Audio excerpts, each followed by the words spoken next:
और चलिए सीधे हम यहां पर मेहमानों का रुख करें, लेकिन आपको बता दें कि झारखंड में चुनाव है 13 नवंबर और 20 नवंबर को चुनाव होना है, यानी कि 2 चरणों में ये चुनाव होना है। और इस बीच में हिमंता बिस्वा शर्मा जो कि असम के मुख्यमंत्री हैं, वो लगातार एनआरसी को लेकर के बात कर रहे हैं, घुसपैठियों को लेकर के अपना दाव चलते हुए नजर आ रहे हैं। तो वहीं हम ये भी बता दें कि हेमंत सोरेन जो कि झारखंड के मुख्यमंत्री हैं, उन्होंने कहा है कि एनआरसी यूसीसी कुछ भी यहां पर लागू नहीं होगा। Diwali. Diwali is a festival lit with sharing, and some gifts aren't given, they are expressed. No way! I love it. Because you deserve the best seat in the house. Where did it go? Mom, have you seen my straightener? No. Go check the living room.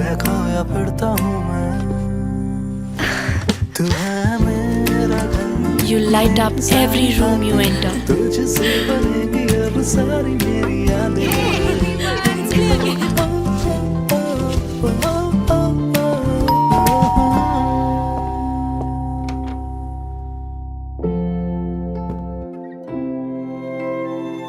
So your friends can taste the love in your food.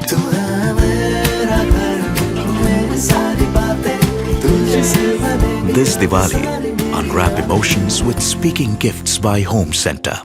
और Sarna coat की बात कही गई है, यानी कि हिंदुत्व की जो राजनीति यहां पर बीजेपी कर रही है उसकी साफ तौर से काट यहां पर देखी जा रही है सरना कोट के जरिए। चलिए हम ज्यादा बातचीत करने के लिए सीधे मेहमानों का यहां पर रुख कर लेते हैं। हमारे साथ अनंत विजय वरिष्ठ पत्रकार जो है वो जुड़ रहे हैं, सौरभ दुबे है राजनीतिक विश्लेषक वो भी जुड़ रहे हैं, राजेंद्र तिवारी वरिष्ठ पत्रकार जुड़ेंगे और प्रेम कुमार वरिष्ठ पत्रकार जो है वो भी हमारे साथ जुड़ चुके हैं।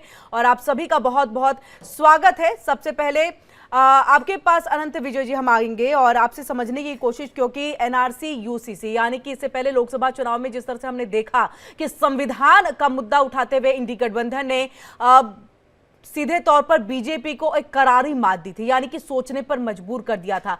अब ये एनआरसी यूसीसी को लेकर के जो मुद्दा उठा है, जिसपे बीजेपी ये कह रही है कि हम यूसीसी लागू करेंगे और जैसे ही हम सरकार में आते हैं लेकिन आदिवासियों को हम बाहर रखेंगे, क्या फायदा होगा इसका? आपकी आवाज नहीं आ रही है अनंत जी? जी अब आ रही होगी आपको आवाज? आ रही है जी। मैंने कहा यूसीसी लागू करना इस समय देश की मांग है, मुझे ऐसा लगता है, और भारतीय संविधान भी इसकी बात करता है, समानता और इसके मूलभूत सिद्धांतों की अगर आप बात करें तो वहां पर सबको समान अधिकार की बात की गई है। लेकिन जो प्रस्तावित यूसीसी है उसमें केंद्र सरकार ने बहुत स्पष्ट रूप से, या उत्तराखंड में जो समान नागरिक संहिता लागू हुई है उसमें केंद्र सरकार ने बहुत स्पष्ट रूप से वनवासियों को और अल्पसंख्यकों के जो उनकी अपनी मान्यताएं या उनके जो अपने रिचुअल्स या उनकी जो परंपराएं हैं उसको यूसीसी से बाहर रखा। यही बात गृह मंत्री अमित शाह ने वहां दोहराई भी। लेकिन झारखंड में ये इसलिए भी आवश्यक है कि अगर आप झारखंड में देखें तो घुसपैठिए जिस प्रकार से प्रदेश में प्रवेश करने के बाद जिस प्रकार से वहां की लड़कियों से विवाह कर रहे हैं, आपको यह जानकर आश्चर्य होगा कि कुछ दिनों पहले मुझे झारखंड के कुछ लोगों से बात हो रही थी। उन्होंने बताया कि झारखंड में पूरा का पूरा एक दामाद गांव जैसा बसने लगा है। लोग आते हैं, वहां की लड़कियों से शादी करते हैं और फिर अपना आदिवासी स्ट्रेचर अपने मतलब स्टेटस अपने आप पर लेते हैं, उसके सारे प्रमाण पत्र बनवाते हैं, सब कुछ लेते हैं और इस संविधान के अनुसार आदिवासियों को मिलने वाली जो सुख सुविधा सहूलियतें होती हैं उनको अपने ऊपर उनके लिए अपने को पात्र बनाते हैं, उसी प्रकार से सारे प्रमाण पत्र बनाते हैं और फिर जमीन आदि की बात करते हैं और जमीन उनको जो आदिवासियों को मिलता है वो ले लेते हैं, अपने नाम पर करा लेते हैं। तो इस प्रकार से अगर आप देखें तो ये दामाद गांवों का जो मुद्दा है इस बार झारखंड में, ये बहुत महत्वपूर्ण हो गया और बहुत चर्चा हो रही है इसकी जमीनी स्तर पर। नहीं, लेकिन तो आनंद जी कांग्रेस तो यही कह रही है ना कि हम तो किसी भी अंतर्राज्यीय सीमा से जुड़े हुए नहीं है, अंतर्राष्ट्रीय सीमा से भी नहीं जुड़े। अगर घुसपैठिए यहाँ आ रहे हैं, अगर रोहिंग्याज यहाँ पर पहुंच रहे हैं तो ये तो फेलियर है केंद्र सरकार की तरफ से, क्योंकि उनके हिस्से में आता है कि बॉर्डर की सुरक्षा आप करें। मुझे लगता है कि इसका जवाब भी हेमंत सोरेन जी को देखना चाहिए। ये सही बात कहते हैं और यही प्ली भी ली जाती है सब जगह से, जितने भी बॉर्डर स्टेट हैं वहां भी यही कहते हैं, कांग्रेस पार्टी के लोग भी यही कहते हैं। लेकिन ये ठीक बात है कि केंद्र सरकार की जिम्मेदारी है कि घुसपैठ को रोका जाना चाहिए, लेकिन इतनी बड़ी भूभाग पर अगर कहीं से घुसपैठ हो गया तो हमारे संविधान के अनुसार, हमारी जो प्रशासनिक व्यवस्था है उसके अनुसार बहुत सारे लेयर्स हैं प्रशासन के। मान लीजिए केंद्र सरकार से अगर गलती हो गई, उनकी एजेंसियों से चूक हो गई, तो क्या राज्य की एजेंसियां भी चुपचाप बैठे उस चूक को बढ़ावा देते रहेंगी? क्या वहां का जो तहसीलदार है, क्या वहां का जो डीएम है, क्या वहां का जो एसडीएम है, क्या वहां की जो पुलिस है, ये सारे मूकदर्शक बन के इसलिए गलती को स्वीकार करते रहेंगे कि केंद्र सरकार की एजेंसी ने गलती कर दी है? मुझे लगता है कि सबको सामूहिक रूप से इसकी जिम्मेदारी लेनी चाहिए और केंद्र सरकार और बीएसएफ आपकी वहां बातों पर पे मैं राजेंद्र जी को देख रही हूँ, बहुत मुस्कुरा रहे हैं, मुझे लग रहा है सहमत नहीं नजर आ रहे हैं। राजेंद्र जी अपनी बात को रखिए, फिर मैं दुबे जी का रुख करूंगी और यही यहाँ पर सवाल इनसे भी करने की कोशिश की, क्या ये केंद्र सरकार की तरफ से फेलियर है और यहाँ पर जो घुसपैठ लगातार हो रहे हैं, लेकिन क्या सिर्फ इसे चुनावी मुद्दा बनाया जा रहा है? लेकिन उससे पहले राजेंद्र जी आप अपनी बात को पहले तो मैं ये बात कहूंगा कि घुसपैठ के जो आंकड़े राज्यसभा और लोकसभा में केंद्र सरकार की तरफ से दिए गए कि कितनी घुसपैठ हुई, किस किस साल में कितना हुआ, कितने लोगों को वापस डिस्पैच किया गया, उनको भी एक बार देख लिया जाना चाहिए। उसके बाद केंद्र के उन मंत्रियों को जिनकी जिम्मेदारी है कि घुसपैठ रोकी जाए जी, उसके बाद उन मंत्रियों को बोलना चाहिए। लोकसभा और राज्यसभा में वो कहते हैं घुसपैठ न्यूनतम है, और जब झारखंड और बंगाल में आते हैं तब वो कहते हैं घुसपैठियों के गांव बस रहे हैं। तो कौन सी चीज सही है और किसके साथ दगाबाजी वो लोग कर रहे हैं? किस बात के लिए दगाबाजी कर रहे हैं? क्या सत्ता के लिए देश को इस तरह से करेंगे? ये बहुत ही चिंताजनक बात है, पहली बात। दूसरी बात, कहीं कोई गांव मुझे झारखंड में दिखा दे कि दामाद गांव बसा। मैंने पहली बार सुना, मैं झारखंड में 15 साल से रह रहा हूं, पहली बार सुना है मैंने। तो मुझे कोई बता दे, भारतीय जनता पार्टी का नेता बता दे, कोई पत्रकार बता दे, कोई भी आके बता दे यहां दामाद गांव कौन सा है। दूसरी बात कि जो ये कहा जा रहा है जमीनें हड़प ले रहे हैं, कितनी शादियां हुई जरा ये भी बता दे कोई, कितनी शादियां? जो घुसपैठ हो रहे हैं उसको लेकर के आप कह रहे हैं कि ऐसा कुछ भी नहीं है, ऐसी तस्वीर नहीं है। मेरा कहना है नॉर्मल जिस तरह की चीज केंद्र सरकार अगर कह रही है कि घुसपैठ नहीं है, तो फिर ये अंदर घुसपैठ कैसे हो गई? सीमा पर घुसपैठ नहीं है, लोकसभा में घुसपैठ नहीं है, राज्यसभा में वो बताते हैं घुसपैठ नहीं है, लेकिन जब झारखंड में आते हैं जिसकी कोई सीमा कहीं से नहीं लगती है तब कहते हैं घुसपैठ। ये क्या सही है इसमें? ये बताना चाहिए। और दरअसल दिक्कत ये है आजकल के नेताओं की कि वो वोट के लिए कहीं कुछ बोलते हैं, कहीं कुछ बोलते हैं। ये बड़ा सवाल है। और दूसरी बात, ये कहना, इस तरह की बात कहना कि यहां सब घुसपैठिए आ गए हैं और डेमोग्राफी बदल गई है जमीन पर, और ये दिल्ली से बैठ करके इस तरह का नैरेटिव चले कि साहब जमीन पर ऐसी चीजें हो रही हैं। जमीन पर तो मैं बैठा हुआ हूं, कुछ नहीं दिख रहा है मुझे। तो जब हिमंता बिस्वा शर्मा आए तब ये पता चला कि यहाँ बहुत ज्यादा घुसपैठ हो गई है। जब वो पार्लियामेंट में सवाल खड़ा, उन्होंने कहा कि साहब एनआरसी के पक्ष में है या नहीं? क्योंकि आप तो वहां पर एनआरसी के पक्ष में, मेरा सवाल हिमंता बिस्वा शर्मा से है। उनके यहाँ एनआरसी हुआ है, कितने बांग्लादेशियों को उन्होंने पकड़ा और कितनों को डिपोर्ट किया, जरा वो बताएं। उसके बाद उनकी वो बनती है कि वो झारखंड में आकर के इस तरह का प्रोपेगेंडा फैलाएं, झूठ। पहले वो बताएं कि 19 लाख लोग जो एनआरसी में नहीं आ पाए थे उनका क्या हुआ, क्या उनमें से कितने बांग्लादेशी थे? सौरभ दुबे जी आपके पास हम आएंगे। आनंद जी कई सवाल यहाँ पर खड़े कर रहे हैं, वो कह रहे हैं झारखंड में तो ऐसी स्थिति है ही नहीं, घुसपैठी है नहीं, और अगर घुसपैठ हुआ भी है, कांग्रेस ने भी इसको लेकर सवाल खड़े किया है, तो आप क्या कर रहे थे? क्योंकि सीमा की सुरक्षा तो आपके इसमें है, झारखंड तो किसी चीज से लगता ही नहीं है, यानी किसी बॉर्डर से कनेक्टेड ही नहीं है, फिर यहाँ घुसपैठ कैसे? दामाद गांव को लेकर के भी उन्होंने सवाल खड़े कर दिए, और खास तौर से आसाम के सीएम हेमंत बिस्वा शर्मा जो है वो आते हैं, वो बातें कहते हैं, तो वो कह रहे हैं कि आसाम में तो आपने एनआरसी लागू किया, लेकिन कहां तक कारगर है वो?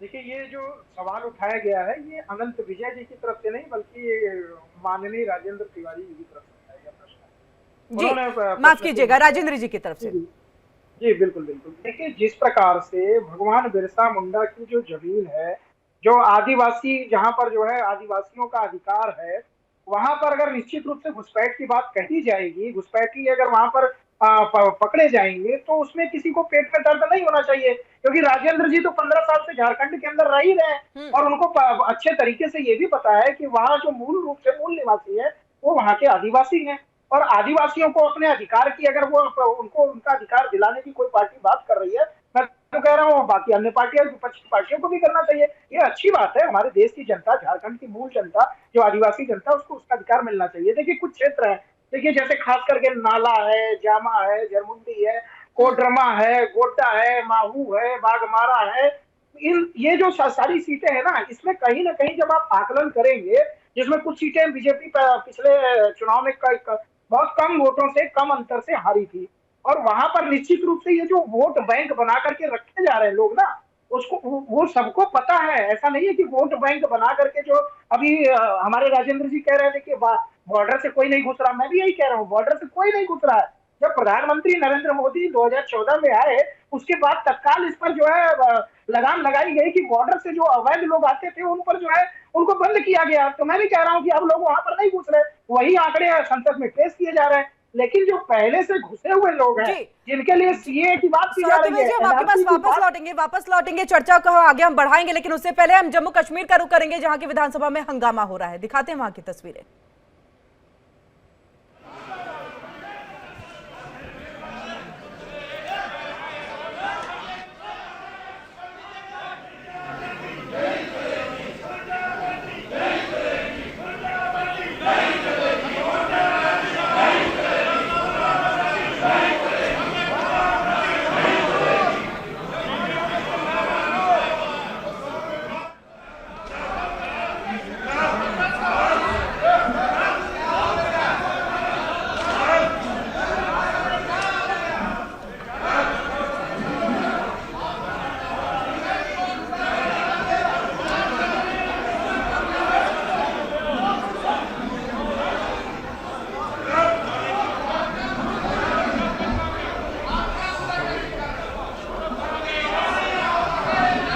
Adjourn in the house for 15 minutes.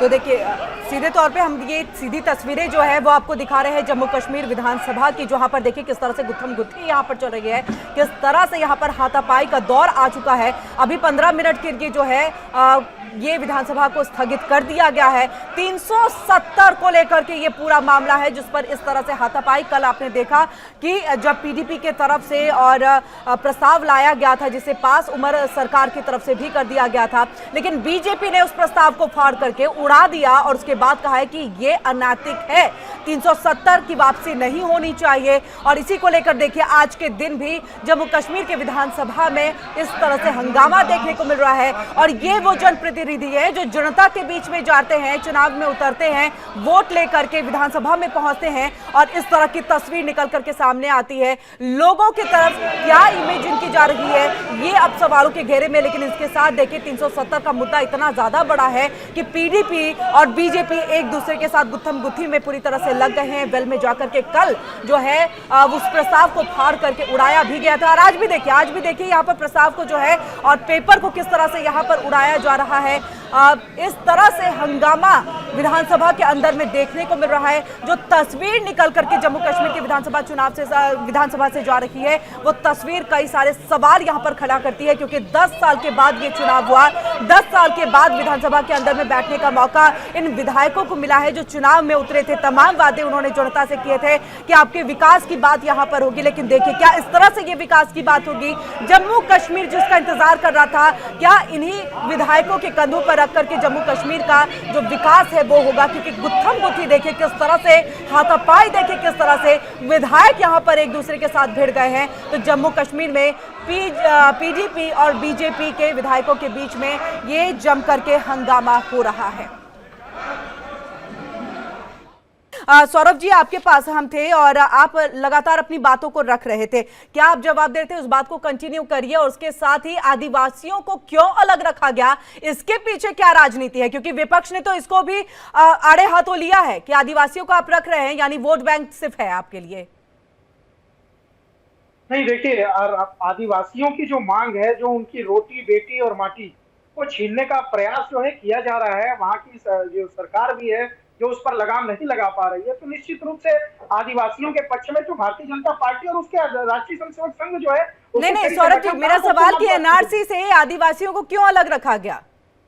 देखिए, आदिवासियों को एनआरसी से बिल्कुल अलग रखा जाएगा। आदिवासी जो है, जो समाज है, वो मूल रूप से झारखंड, छत्तीसगढ़, जहां जहां पर वो है, उनके ऊपर आप एनआरसी कभी भी लागू नहीं कर सकते। इसलिए लागू नहीं कर सकते क्योंकि वो मूल रूप से मूल निवासी उस स्टेट के अंतर्गत आते हैं। बाकी जनसंख्या को आप छोड़ दीजिए, आदिवासियों का मामला बिल्कुल अलग है। देखिए, पोरस जो बॉर्डर है, वहां पर पोरस बॉर्डर से लगातार वहां के आदिवासियों ने आरोप लगाया था, वहां के लोकल स्थानीय लोगों ने आरोप लगाया था, स्थानीय नेतृत्व ने आरोप लगाया था, केंद्र के नेतृत्व ने आरोप लगाया था। लगातार इस तरह की घटनाएं पाई गई थी कि लोग आ रहे हैं और फर्जी वोटर आईडी कार्ड बना करके वहां की जो बेटियां हैं उनसे शादी करके उनका धर्म परिवर्तन कराने का काम किया जा रहा है। तो जनसंख्या जो कोई भी, देखिए, कोई भी राज्य हो, कोई भी देश हो, ये अवैध घुसपैठियों को बर्दाश्त करेगा नहीं, राजेंद्र जी यही तो सवाल पूछ रहे हैं ना सौरभ जी। राजेंद्र जी यही तो सवाल पूछ रहे हैं ना, जब झारखंड का एरिया कोई भी बॉर्डर जो है अंतर्राष्ट्रीय बॉर्डर से नहीं जुड़ता है, घुसपैठिए कहां से आएंगे? बांग्लादेश से खास तौर से, क्योंकि अभी वहां की जो स्थिति है, क्या जब वहां का ये कोई बॉर्डर जो है उससे कनेक्ट नहीं होता है तो घुसपैठिए कहां से आ रहे हैं और वहां की सुरक्षा किसकी जिम्मेदारी है? सवाल ये खड़ा कर रहे हैं ना राजेंद्र जी। नहीं, देखिए, राजेंद्र जी का जवाब मैंने दिया ना। मैंने कहा कि 2014 जो प्रधानमंत्री नरेंद्र मोदी जी के नेतृत्व में सरकार बनी, उसके बाद जो घुसपैठिए हैं उस पर लगाम लगाने का पूर्ण रूप से प्रयास किया गया। अब बाहर से तो नहीं आ रहे हैं, लेकिन जो अंदर के राज्यों में बसे हुए हैं, जो आसाम में है, बांग्लादेश में है, अन्य राज्यों में है, वो कहीं ना कहीं इधर जब आसाम की सरकार उन पर कोई कार्रवाई करने की बात करती है तो धीरे से झारखंड की ओर चले जाते हैं। अच्छा। बंगाल की सरकार के ऊपर जब वहां पर लग रहा है तो बंगाल से भी धीरे धीरे कटक करके यहाँ पर आ रहे हैं। उनके फर्जी वोटर आई कार्ड बनाए गए हैं और देखिए, राजनीतिक रूप से उनका इस्तेमाल किया जाता है। वोटर के आधार पर उनको वोट बैंक बना करके तुष्टीकरण की राजनीति करने के लिए। ठीक है, जल्दी से आनंद जी आप जवाब दीजिए, फिर मैं प्रेम जी के पास जाऊंगी। जल्दी से आनंद जी। मैं सिर्फ इतना कह रहा हूं कि राजेंद्र जी बड़े विद्वान व्यक्ति हैं, झारखंड में रहते भी हैं, उन्होंने आंकड़ों की बात की और थोड़ा रोष भी प्रकट किया। मुझे लगता है कि आपके चैनल पर जो स्क्रीन पर आंकड़े चल रहे हैं वही अगर राजेंद्र जी देख लिए होते कि किस प्रकार से संथाल परगना में आदिवासियों की आबादी घटी और किस प्रकार से मुसलमानों की आबादी 9 से 23% हुई, तो उनको दामाद गांव के बारे में चिंता करने की आवश्यकता न होती। अगर वो सितंबर में हाई कोर्ट, मैं ये कह रहा हूं सर राजेंद्र जी, कोई बताया चर्चा को हम आगे बढ़ाएंगे, लेकिन उससे पहले सुनाते हैं कि क्या कुछ कहा गया एनआरसी और यूसीसी को लेकर के दोनों दलों की तरफ से, क्या कुछ बयानबाजी का दौर चल रहा है। तो चुनाव के मद्देनजर जुबानी जंग जो है वो छिड़ चुकी है। एनआरसी और यूसीसी के मुद्दे पर महासंग्राम होता हुआ नजर आ रहा है। साथियों, जेएमएम, कांग्रेस, आरजेडी ने तुष्टीकरण की नीति को चरम पर पहुंचा दिया है। ये तीनों दल सामाजिक ताना बाना तोड़ने पर आमाद है। ये तीनों दल घुसपैठिया समर्थक है। बांग्लादेशी घुसपैठियों के वोट पाने के लिए ये इन घुसपैठियों को पूरे झारखंड में बसा रहे हैं। जब स्कूलों में सरस्वती वंदना तक पर रोक लगने लगे तो पता चलता है कि खतरा कितना बड़ा है। ये गुजरात का एक ऐसा बड़ा जमात, उनके बराबर इस देश में कोई पैसा धन से नहीं कर सकता और उसी पैसे धन के बदौलत ये देश दुनिया में गरीब आदिवासियों के ऊपर, दलितों के ऊपर, अल्पसंख्यकों के ऊपर राज करना चाहता है। आज यहाँ आए ये लोग कहते हैं कि यहाँ एनआरसी लागू करेंगे, यूसीसी लागू करेंगे। मैंने कहा यहाँ पर ना एनआरसी होगा ना यूसीसी होगा, यहाँ होगा तो सीएनटी होगा, एसपीटी एक्ट होगा, पैसा कानून होगा। झारखंड में यूसीसी जरूर आएगा। हमारी सरकार झारखंड में यूसीसी लाएगी, मगर यूसीसी से आदिवासियों को पूर्णतया हम बाहर रखेंगे। कोई आदिवासी के अधिकार और कानून को यूसीसी से हम नहीं छेड़ेंगे। मातृत्व सुरक्षा योजना, 6 पोषण किट और 21,000 की सहायता हम प्रदान करेंगे। और चलिए चर्चा को आगे बढ़ाते हुए प्रेम जी का हम यहाँ पर रुख करते हैं। प्रेम जी, आपने सुना प्रधानमंत्री नरेंद्र मोदी को, हेमंत सोरेन को, साथ ही गृह मंत्री अमित शाह को एनआरसी और यूसीसी लागू करने की बात जो है वो प्रधानमंत्री ने भी कही, गृह मंत्री ने भी कही। हेमंत सोरेन ने इसको पूरी तरह से नकार दिया है। कैसे देख रहे हैं इसे? क्या सरना धर्म कोड के जरिए एनआरसी यूसीसी को काटने की एक कोशिश है, और इसके साथ साथ ये भी कहें कि हिंदुत्व की राजनीति जो बीजेपी करती है उसको काटने की यहां पर कोशिश हो रही है सरना धर्म कोड के जरिए? देखिए, यूसीसी और एनआरसी दोनों अलग अलग चीजें हैं जी। यूसीसी यूनिफॉर्म सिविल कोड पूरे देश के लिए यूनिफॉर्म सिविल कोड होगा ना, तो ये बीजेपी ने प्रदेश के लिए यूसीसी शुरू कर दिया, तो अपने आप यूसीसी का अंतर विरोध है। अगर प्रदेश में अलग अलग यूसीसी होगा तो देश के लिए एक यूसीसी कैसे हो सकता है? ये विरोधाभास का पुलिंदा है और केवल स्लोगन है और कुछ नहीं है। और यूसीसी को लागू करने के लिए हमारे जो देश में संविधान के विद्वानों ने जो व्यवस्था की थी कि इसको जब तक सहमति से नहीं लागू किया जाएगा तब तक इसको हम होल्ड पर रखते हैं। सहमति बनाने का कोई प्रयास नहीं होता है, प्रदेश वाइज यूसीसी लाते हैं और चुनाव के समय में केवल भाषणबाजी। चुनाव आ गया तो झारखंड में यूसीसी चाहिए, तो चुनाव से यूसीसी जोड़ करके बात कर रहे हैं। इसके बाद यहाँ से दूसरी बात, घुसपैठिए का सवाल। भाई हमारे दो विद्वान सौरभ दुबे जी भी कह रहे थे कि घुसपैठिए जो पहले से हैं वो, अरे पिछले 2014 के बाद आए ना रोहिंग्या, उससे पहले रोहिंग्या आए थे क्या इंडिया में? उसके बाद ही आए ना रोहिंग्या। प्रेम जी थे, रोहिंग्यास बहुत पहले से थे। नहीं गलत बिल्कुल। आप क्या बात कर रहे हैं? 2014 से पहले से रोहिंग्यास है। प्रॉब्लम ही 2014 के बाद का है, पहले बांग्लादेश से निकले और आपको एक कोलकाता के बॉर्डर एरिया जहां पर भी वो सटते हैं वहां पर उन्होंने अपना पूरा जमघट लगा रखा है। उसके बाद वो धीरे धीरे दिल्ली की तरफ रुख करते चले गए, उस पर कार्रवाई भी हुई। फैक्चुअली करेक्ट हुआ जाए, रोहिंग्या की समस्या पहले की नहीं है, ये 2014 के बाद की समस्या है, म्यांमार से होकर के है। क्या कह रहे हैं कि ये जो घुसपैठिए थे पहले आने का प्रश्न ही नहीं उठता है, इसलिए क्या बात कर रहे हैं आप? क्या बात कर रहे हैं भाई साहब? क्या ये बताइए, ये आदिवासियों के जो आंकड़े आ रहे हैं 19 से 51 में 44% है, ये घट कैसे गए? ये जो मुस्लिम की आबादी कैसे बढ़ गई है? ये मुस्लिम कहाँ से आए जी? कहाँ से आए बताइए।